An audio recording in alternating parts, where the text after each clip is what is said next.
आगे बढ़ेंगे और बात करेंगे उस राइट हैंड की जो मारा जा चुका है। लखनऊ में कत्ल हुआ और संजीव जीवा हत्याकांड में बड़ी खबर सामने आई है। देर रात कोर्ट परिसर में जांच के लिए एसआईटी की टीम पहुंची। 3 सदस्यीय एसआईटी टीम यहां पर पहुंची। घटनास्थल का निरीक्षण किया गया और हत्या में जिस हथियार का इस्तेमाल किया गया है वो हथियार भी बरामद कर लिया गया है। तो देखिए, वकील के भेष में आए कातिल ने इस हत्याकांड को अंजाम दिया और देर रात कोर्ट परिसर में एसआईटी की टीम पहुंची। मुख्तार अंसारी का काफी करीबी माना जाता है संजीव जीवा।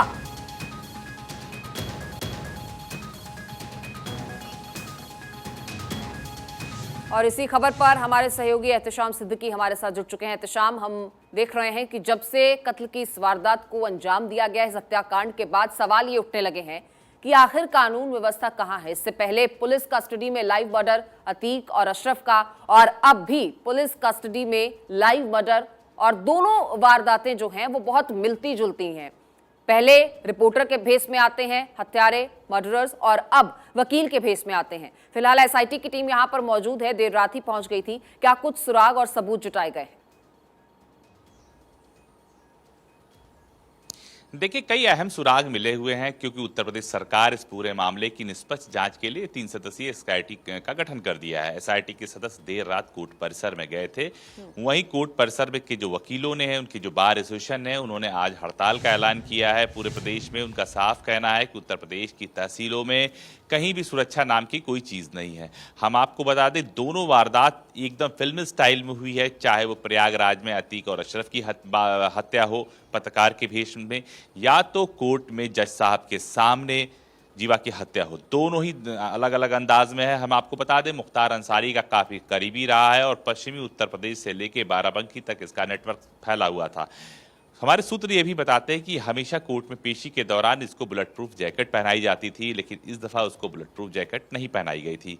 और जिस युवक ने इसको गोली मारी गई थी उसका भी कोई आपराधिक इतिहास नहीं है। उसके घर से, उसके पिताजी से जो बातें हुई, उनका साफ कहना है कि रोजगार के सिलसिले में वो लखनऊ गया था। उसके बाद से उसके कोई संपर्क नहीं हुआ, लेकिन उसने जिस रिवॉल्वर का इस्तेमाल किया था वो भी यूपी में प्रतिबंधित है और ख़ास तौर से ब्लैक मार्केट में हरियाणा और पंजाब में बेची जाती है, जिसकी कीमत 4 से 6 लाख रुपए बताई जा रही है।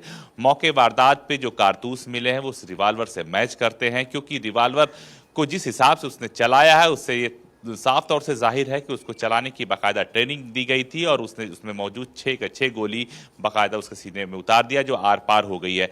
डॉक्टर का यह कहना है कि पोस्टमार्टम में 6 गोली लगी हुई है और पोस्टमार्टम रिपोर्ट से यह भी साफ निकल कर आया है कि जो गोलियां निकली हैं वही गोलियां वहां मौजूद सिपाही और बच्ची को हाथ में लगी है। तो सुरक्षा व्यवस्था को देखते हुए पुलिस को हाई अलर्ट कर दिया गया है। पूरे प्रदेश में आज खास तौर से जो न्यायालय है उसकी सुरक्षा व्यवस्था का जायजा लिया जाएगा, लेकिन वकील भी दूसरी तरफ हड़ताल पे अड़े हुए हैं और सरकार ये इस बात का लगातार निर्देश दे रही है कि प्रदेश में न्यायालय की सुरक्षा व्यवस्था को बढ़ाया जाए, कानून व्यवस्था को चुस्त किया जाए।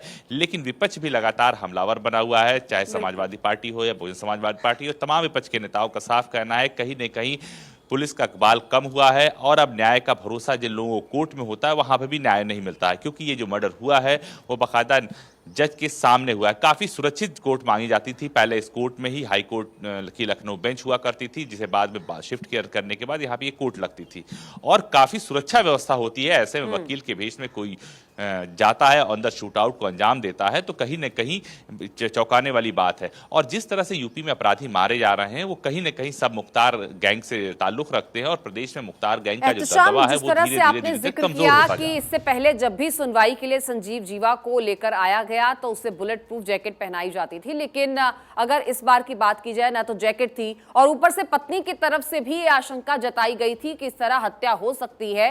तो ऐसे में ये बड़ी लापरवाही कैसे हो गई, क्यों हो गई, ये तमाम बड़े सवाल हैं।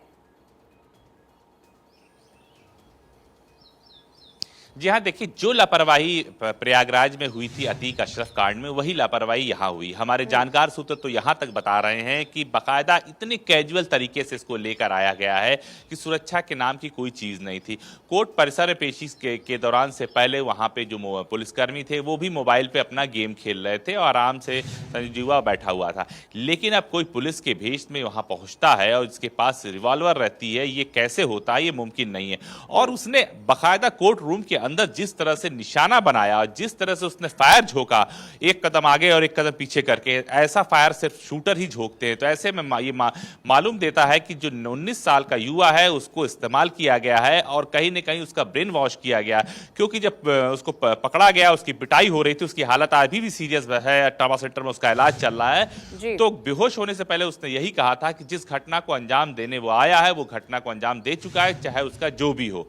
यही शब्द उसके मुंह से निकल रहे थे, लेकिन उसको वकीलों ने इतना ज्यादा मारा है कि वो बेहोशी की हालत में जिंदगी मौत से जूझ रहा है। अब सवाल ये उठता है कि आखिर यूपी के जो कानून व्यवस्था है वो कहां से सिस्टम उसका गड़बड़ा रहा है, क्योंकि एक बड़े माफियाओं को तो मारा जा रहा है इनकाउंटर में, लेकिन उनको निशाना बनाया जा रहा है छोट भैया 19 साल 20 साल 21 साल के लड़के। अगर हम अतीक अशरफ की बात करें तो वहां भी 19 साल 21 साल के लड़के का इस्तेमाल हुआ है।